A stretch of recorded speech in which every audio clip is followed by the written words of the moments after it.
ግዜኡ 2027 እዩ መሬትና እውን ሕጂ ካብ ንፈልጣ ኣዝያ ተቀያይር ኣላ ምክንያቱ እንታይ ብዝኾነ ብዘይፍለጥ ነገር ኣብ መሬት ዘለዋ ኣዋልድ ኩለን መኻን ኮይነን ኣለዋ ሳይንቲስታትን ሓኻይምን ናይዚ ፀገም መፍትሒ ንምድላይ ዘይፈሓርዎ ጉድጓድ ዘይፈንቀልዎ እምኒ የለን ኮይኑ ግን ዋላ ሓደ መፍትሒ ክረክብ ዝኽኣለ ኣካል ኣይነበረን ኩለን ኣዋልድ እውን መኻናት ብምንባረን ሓድሽ ቆልዓ ካብ ዝውለድ 18 ዓመታት ተቆፂሮም ኣለዉ እዝን ካልኦት ብዙሓት ምኽንያታትን ስዒቦም ድማ መሬት ናብ ገሃነም ተቐይራ ትርከብ ካብ ውሕዳት ዓድታት ወፃኢ ናይ ብዙሕ ሃገራት መንግስቲ ወዲቖም እዮም በዚ ምኽንያት እውን ብዙሓት ሰባት ናብተን ሃገራት ንምስዳድ በብእዋኑ ናብ ሃገር እንግሊዝ ይውሕዙ ነበሩ ታሪኽና ዝጅምር እውን ዴጎ ተባሃለ ናይ መሬትና ትዝነኣሰ ቆልዓ ወዲ 18 ዓመቱ እንከሎ ከም ዝሞተና ነገረና እዩ ዴጎ ኣብ መሬት ዝተረፈ ናይ መወዳእታ ቆልዓ እንትነብር ዕድሜኡ እውን ገና ኣዝዩ ንእሽተይ ስለ ዝነበረ ከም ፍሉይ ፍጡር እዩ ዝረአ ዝነበረ ካብ ሕጂ ዝውለድ ቆልዓ እውን ስለ ዘይነበረ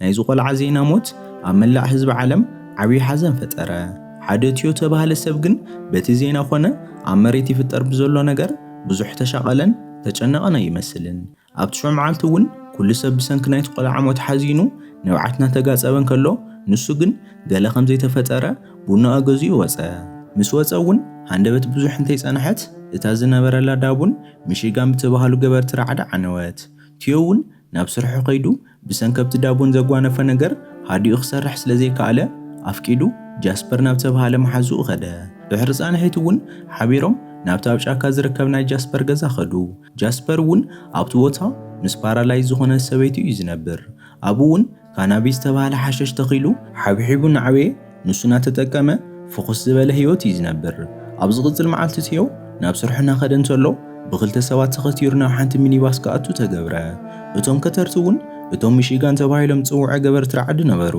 ዓላማኦም እውን ንናይ ሃገር እንግሊዝ መንግስቲ እናተቃወሙ ስደተኛታት ምስ ናይ ኩለን ሃገራት ህዝቢ ማዕረ መሰል ክህልዎም ምግባር ነበረ እቶም ገበርቲ ረዓዱ ዝምርሑ ብናይ ቲዮ ናይ ቀደም ሰበይቲ ጁልያ ነበሩ ጁልያን ቲዮን ቅድሚ 20 ዓመታት ዲለን ተባሃለ ውላድ ነበሮም ኮይኑ ግን ኣጓኒፉ ብዝነበረ ተመሓላለፋይ ሕማም ምኽንያት ወዶም ዲለን ገና ብንኡስ ህይወቱ ስኢኑ ነበረ ካብ ሽዑ እዋን ጀሚሩ ጁልያን ቲዮን ን20 ዓመታት ተራኺቦም ኣይፈልጡን ጁልያ እውን ቲዮ ትማሊ እትንዳቡን ንሕና ይኮና ንዕኒናዮ መንግስቲ በዓሉ ከምኡ ገይሩ በኣና ከመኻኒ እዩ ዝደሊ ብምባል ተዛረበቶ ንጁልያ ንቲዮ ዝደልየሉ ምኽንያት ቲዮ ኣብ ኢሚግሬሽን ዝሰርሕ ቤተሰብ ስለ ዘለዎ ንሶም ከዓ ሓንቲ ኣዝዮም ካብዚ ዓዲ ክትወፅእ ዝደለየዋ ስደተኛ ስለ ዘላ ንዓኣ ካብቲ ቤተሰቡ ናይ ፍቓድ ወረቐት ከፅሕፈሎም ነበረ ቲዮ እውን ኣብ ልዕሊ ናይ ቀደም ሰበይቲ ክጭክን ስለ ዘይደለየ ነቲ ፍቓድ ከይዶ ፅሕፈላ ኮይኑ ግን እቲ ወረቐት እታ ቆልዓ ዶብ ክትሓልፍ ቲዮ ግድን ወላዲኣ ክኾን ከም ዘለዎ ዝገልጽ ነበረ ቲዮ እውን በቲ ሓሳብ ተሰማሚዑ ነቲ ወረቐት ተቐቢሉ ነታ ቆልዓ ንምውፃእ ጁልያ ተሓባባሪኣ ሉክ ባዕላታ ተሓልፍ ቆልዓኪ ናይ ከሓብሓቢት ማርያምን ቲዮን ብምዃን ናብ ወሰነ ዓዲ ጉዕዞ ጀመሩ ኮይኑ ግን ሃንደበት ኣብ መንገዶም ሓንቲ ዝባርዕ ነበረት ማኪና ኣተወቶም ሽዑ ንሽዑ እውን ብዙሓት ናይ በረኻ ዓመፅቲ ዝመስሉ ሰባት መፂኦም መጥቃዕቲ ከፈትሎም ሉክ እውን ዋላ እኳ ነታ መኪና እንድሕሪት ተሰሓባ ብቕድሚኦም ግን ብሞተር መፂኦም ንጁልያ ግንባራ ተኩሶም ቀተልዋ ካብኡ እውን ካብቶም ዓመፅቲ ዝገበሩ ገይሮም ዋላ እንተሃደሙ ፖላይስ ግን መፂኦም ደወበልዎም ናይ መሕለፊ ወረቐት እውን ርኢና እንትብልዎም ሉክ ብቕልጡፍ ነቶም ክልተ ፖላይስ ቀተሎም ካብኡ ሃዲሞም እውን ኣብ ሓደ ጫካ ንጁልያ ቀበርዋ ቲዮ እውን ብሞት ጁልያ ንበይኑ ኮይኑ ዝሕነዝሕ ነበዐ ሎማ ዓንቲ ንኪ ከስግርዋ ስለዘይከኣሉ እውን ናብ ሓደ ዘዕርፍሉ ቦታ ኸዱ ካብኡ እውን ቲዮ ንኪ በቃነ ክኸድየ ካብ ሕጂ ነቲ ወረቐት ሒዞም ንንሉክ ከስግሩ እዮም ብምባል ተዛረባ ኣብዚ እዋንኪ ክዳን ኣውፂኣ ናይ 8 ወርሒ ጥንስቲ ከም ዝኾነት ተርእዮ ንጁልያ እውን ነዚ ነገር ስለ ዝፈለጡ እዮም ንዓኣ ናብ ካልእ ዓዲ ከስግርዋ ደልዮም ዝነበሩ ካብኡ እውን ኩሎም ኣባላት እታ ጉጅለ ተኣኪቦም ቀጻላይ እንታይ ክገብሩ ከም ዘለዎም ክመኸሩ ጀመሩ ቲዮ እውን ከምዚ ውላድ ኣብ ተሰኣነሉ ዘመን ንምንታይ ሱቕ ትብሉ ንመንግስቲ ክነፍልጥ ኣለና ብምባል ተዛረበ ሉክ ግን ንመንግስቲ ተፍሊጥና መንግስቲ ንኪን ውላዳን ወሲዶም ንባዕሎም ጥቕሚ እዮም ከውዕልዎም ብምባል ናይቲ ሓሳብ ተፀባኢ ምዃኑ ኣፍለጠ እቲ ውሳነ እውን ንባዕላ ንኪ ሓዲጎም እንታይ ሓሳብ ኣለኪ ብምባል ሓተትዋ ኪ እውን ኣይ ኣብዚ ምሳኹም ክፀንሕ እየ ዝደሊ ብምባል መለሰት ለይቲ እውን ቲዮ ገለ ድምፂ ሰሚዑ ካብ ድቃሱ ተስአ ናብቲ መሽኮት እውን ፅግዕሉ እንትርኢ ንንሉክ ክልተ ተሃሰዩ ሰባት ናብቲ ገዛ እናእተው ተለው ረኣየ እቶም ሰባት እውን ዓንተዎም ሞተር ኮይኖም ንጁልያ ዝቐተልዋ ነበሩ እቲ ሓደ ኣብታ ሞተር ነበረ ሰብን ሉክን ዘዕለልዎ ዕላል ሰሚዑ እውን ቲዮ ኣዝዩ ሰንበደ። ልክዕ አንተ ብማኪና ናኸዱ እንተለዉ ተገበረሎም መጥቃዕቲ ንባዕሉ ብመሰረት ናይ ልኩዲት ጁልያ ንኽትቅትል ነበረ። ከምዚ ዝገበረ እውን ኒኪን ጓላን ተጠቂሞም ብዙሕ ዝበለ ቅርሺ ንኽረኽቡ ደልዮም ነበረ። ልዕሊ እዚ እውን ኣብ ዝቕፅል መዓልቲ ንዕኡ ክቐትልዎ ትልሚ ከም ዘውፅኡ ሰምዐ።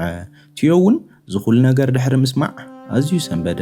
ብቕልጡፍ እውን ናብ ናይ ኪን ማርያምን ክላስ ከይዱ ሉክ ዝገብሮም ዘሎ ነገራት ተዛሪቡ ብቕልጡፍ ክሃድሙ ከም ዘለዎም ተዛረበን። እቲ ዘሐጉስ እውን ጁልያ ቅድሚ ምሟታ ኒኪ ካብ ቲዮ ወፃኢ ዋላ ሓደ ከይተኣምኒ ኢላታ ስለ ዝነበረት ኪ ቀልጢፋ ተይተማተአት በቲ ሓሳብ ቲዮ ተሰማምዐት። ቀሲሎም እውን ሰለስቲኦም ተሓቢኦም ካብቲ ገዛ ወፁ። ቲዮ ድማ ንብሙልአን መኻይኖም ከም ዘይሰርሓ ምስ ገበረን ብሓንቲ ማኪና ንኽልቲአን ሒዝወን ካብቲ ቦታ ሃደመ። እቲ ጃስፐር ዝነብረሉ ጫካ እውን ዋላ ሓደ ይፈልጦን ኢሉ ስለ ዝኣመነ ቲዮ ንኽልቲአን ናብ ናይ ጃስፐር ገዛ ሒዝወን ከደ። ናብኡ ምስ ኣተው እውን ጃስፐር ድሕሪ ክንደይ ዓመታት ጥንስቲ ብዓይኑ ስለ ዝረኣየ ኣዝዩ ሰንበደ። ጃስፐር ዝፈልጦም እውን ቱሞሮ ብምባል ዝፍለጡ ናይ ብዙሓት ሳይንቲስትታት ጉጅለ ነበሩ። እቶም ሳይንቲስትታት ዓላማኦም ዘረ ወዲ ሰብ ዳግማይ ናብ መሬት ብምምላስ ናዋልድ ምኻን ዝገበረ ፀገም ምፍታሕ ነበረ። እታ መርከቦም እውን ጽባሕ ናብ ስለትመጽእ ምስኦም ከራኽበክ እየ። ዝሓሸ ጽቡቕ ናብራ ንስኽን ኣብ ከብድኺ ዘሎ ቆልዓን ክትነብሩ ኢኹም። ንናይ ወዲ ሰብ ዘረ እውን ተስፋ ስለ ዝኾንኪ ኣዝዮም ተሓጒሶም እዮም ክቕበሉኺ ብምባል ተዛረባ። ንጽባሒቱ ንጉህ ግን ንንሉክ ናብ ናይ ጃስፐር ገዛ እንትመጹ እቲ ኣላርም ናይቲ ገዛ ድምፂ ምስ ኣስመዐ ንንትዮ ብሴኩሪቲ ካሜራ ረኣይዎም። ንንትዮ እውን ብቕልጡፍ ናብ ማኪናኦም ኣትዮም ንጉዕዞ ተዳለዉ። ቲዮ እውን ጃስፐር ንዓናይ ምሳና እንትትብሎ ጃስፐር ኣይ ኣነ ብዚ ምስ ሰበይተይ ክጸንሕ እየ፣ ንስኹም ግን ናብኡ ምስ በጻሕኹም ሲድ ተባሃለ ወታደር ክትረኽቡ ኢኹም፣ ንሱ እውን ናብታ መርከብ ከብጽሓኩም እዩ ብምባል ተዛረቦ። ቲዮን ጃስፐርን እውን ድሕሪ ዝናነውዑ ተፈላለዩ። ብርሑቕ ኮይኖም እውን ንንሉክ ንጃስፐር እንትሓትዎ ክሪኡ ጀመሩ። ጃስፐር ናባይ ኣይመጹን ኢሉ እንትትዛረብ ሉክ ሓሪቆ ሽጉጥ ኣውፂኡ ንጃስፐር ቀተሎ። ቲዮን እውን ብሞት ማሓዝኡ ሓዚኑ ገለ ነገር ክገብር ስለ ዘይኽእል ግን ካብቲ ቦታ ሃደሙ። ናብ ሓንቲ ዝዓነወት ቤት ትምህርቲ በፂሖም እውን ጃስፐር ዝበሎም ነቲ ሲድ ተባሃለ ሰብ እስካብ ዝመጽእ ክጽበዩ ጀመሩ። ኣብ መወዳእታ እውን መጺኡ ብማኪኑ ናብታ ቱሞሮ ተባሃለት መርከብ ጉዕዞ ጀመሩ።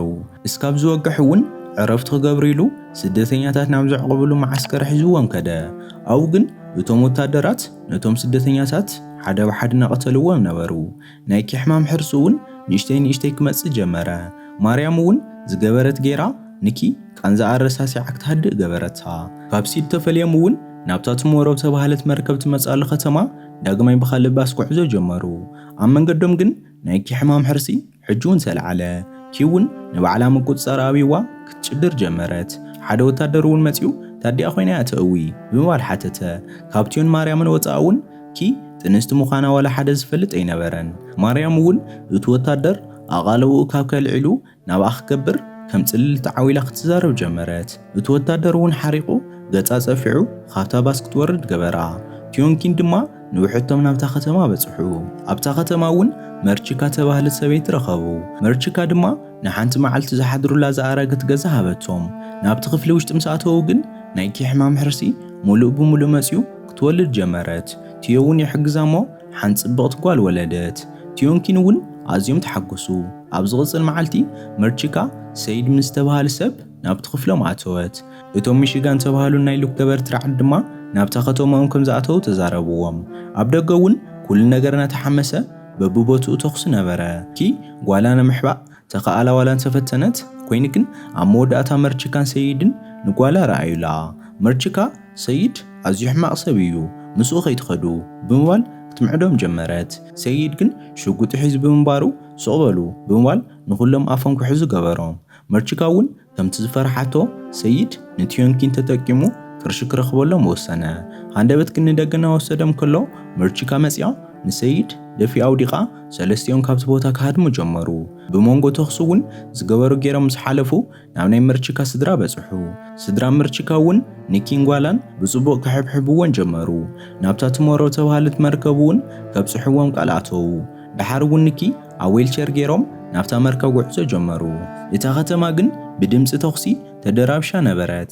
ብዝሕዝን መልክዕ እውን ንንትዮ ብንሉክ ተታሒዞም እቲ ሓደ ናይ መርቺካ ቤተሰብ እውን ኣብኡ ተቐተለ። ኒኪን እውን ካብኦም ሕዲጎም ናብ ካልእ ቦታ ወሰድዋ። ሽዑ ንሽዑ ግን ወታደራት እንግሊዝ ናብቲ ቦታ መጺኦም ምስቶም ገበርቲ ረዓዲ ኩናት ይጅመሩ። በዚ ኣጋጣሚ እውን መርችካንቲዮን ናጎዩ ካብቲ ቦታ ሃደሙ። ኣብ መንጎ ግን በቲ ዝነበረ ድምፂ ቦምባን ጥይትን ምኽንያት ክልቲኦም ተጠፋፍኡ። ቲዮን እውን ሓደ ዝዓነወ ገዛ ረኺቡ ንኪ ክደልያ ናብኡ ኣተወ። ናብ መወዳእታ ደብሪ ምስ ደየበ እውን ኪ ኣብኡ ተኸርሚያ ረኸባ። ሉክ እውን ኣብቲ ደብሪ ኮይኑ ምስቶም ወታደራት እናተተኮሰ ነበረ። ቲዮ እውን ንኪን ጓላን ሒዙ ክወፅእ ክብል ሉክ ናብኦም ተኮሰ። እቶም ወታደራት ግን ካብ ደገ ሽዑ ንሽዑ ንሉክ ተኩሶም ቀተልዎ። ኣብ መወዳእታ እውን ቲዮን ኪን ካብቲ ቦታ ሃደሙ። ናብ ታሕቲ ምስ ወረዱ እውን እቶም ኣብኡ ነበሩ ሰባት ነታ ተወልደት ሓዳሽ ቆልዓ ጓል ኪ እናረኣዩ ተኣምር ብምባል ንኪ እናሓለፈት ቢዶም ክትንክፍዋ ጀመሩ። እቶም ወታደራት እውን ንጓላ ምስ ረኣዩ ኩሉ ሰብ ተኹስ ደው ከብል ኣዘዙ። ኩሎም ሰባት እውን ትሕት ኢሎም ንኪን ጓላን ክሰግዱ ጀመሩ። ብሰላም ናኸዱ ተለዉ ግን ሃንደበት እቲ ተኹሲ ድምፂ ተሰምዐ። ዝገበሩ ገይሮም ምስ ሃደሙ እውን ዳግማይ ምስ መርችካ ተራኸቡ። መርችካ እውን ናብታ ትሞሮ ተባሃለት መርከብ ተብፅሖም ንእሽቶ ጀልባ ሂባ ሰነየቶም። ቲዮን ኪን እውን ናብታ ጀልባ ደይቦም ነታ ከተማ ሓዲጎም ከዱ። ጀታት እውን ብልዕሊኦም እናነፈራ ምስ ረኣዩ ኪ ዘንቂዕና ዲና ብምባል ናፈራሒ ተሓተተቶ። ቲዮ ግን ኣይዞኺ እታ መርከብ ክትመጽያ ኣይትፍርሒ ብምባል ተዛረባ። ኣብታ ጀልባ እውን ኪ ብዙሕ ደም ሪኣ ንሃተይ ደም እዩ ክሞት እየ ኢላ ሰንበደት። ቲዮ እውን ኣይትፍርሒ ንስኺ ኣይኮንክን ደሚኺ ኣነ እየ ብምባል መለሰላ። ለካ ሉክ ዓንቶ ናቆም ትኩስ ቲዮ ተወቂዑ ነበረ። ንኪ ናብታ መርከብ እስካብ ዘብጽሕ እዩ እውን ቃንዙ ጼሩ ስቑኢሉ ነበረ። ቲዮ እውን ንኪ ጓላ ከመይ ክትሓቁፍ ከም ዘለዋ ርያ። ኪ ድማ ናይ ጓላ ሽም በቲ ዝሞተ ናይ ወዲ ሽም ዲለን ከም ትብላ ቃል ኣተወትሉ። ንእሽተይ ምስ ጸንሑ እውን ቲዮ ኣብታ ጀልባ ተሎ ንኸይምለስ ብኡ ገይሩ ኸደ። ኪ እውን ዋላ ሽሙ እንተጸዋዕት መልሲ ሰኣነት። ሽዑ ንሽዑ ግን ብማዕዶ እታ ትሞሮ ተባሃለት መርከብ ምስ ረኣየታ ኣዝያ ተሓጎሰት። ክትሃደ እውን ጀመረት። ኣብታ መርከብ ነበሩ ሰባት እውን ንኪ ወሰድዋ። ታሪኽና ቅድሚ ምውድእ እውን ናይ ብዙሓት ህፃውንቲ ቆልዑ ድምፂ ንሰምዕ። እዚ ማለት እውን መሬት ከም ቀደማ ክትኮን እያ ማለት እዩ። ታሪኽና እውን ኣብዚ ይውዳእ። ክቡራት ተኸታተልቲ ሲኒማና ናይ ሎማዓንቲ መደብና እዚኣ ትመስል ነይራ። ፈቲኹም ክትኮን ተስፋ ይገብር። ሰብስክራይብ ገበርኩም ዛሊኹም ጁን ሰብስክራይብ ብምግባር ቤተሰብ ይኹኑ። እስካብ ቀጻላይ መደብ ንረኸብ። ንፅሕ ሰገለና